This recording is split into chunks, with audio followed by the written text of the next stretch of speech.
పెట్టుకొని మీ బిడ్డల్ని అదుపులో పెట్టుకోండి. ఎమ్మెల్యే గారికి చెప్తున్నాం, మీ అబ్బాయిని అదుపులో పెట్టుకోండి. మీ అబ్బాయిని ముదుపాక గ్రామంలో కూడా రైతుల్ని బెదిరిస్తున్న దృష్టికి వచ్చింది.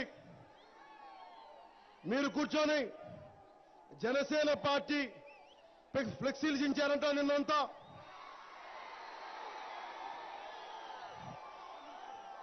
తీయించేశారా మొత్తం? ఓకే, ఫ్లెక్సీలు తీయించేశారు. గుండెల్లో పెట్టుకున్న ఫ్లెక్సీలు ఎక్కడి నుంచి తీస్తారు మీరు? మా రోజు రాకుండా ఉండదా? ఎమ్మెల్యేకి చెప్తున్నా నేను, మా రోజు రాకుండా ఉండదా? మేము చూపించాం, ఆ రోజున చూపిస్తాం. ఆ రోజున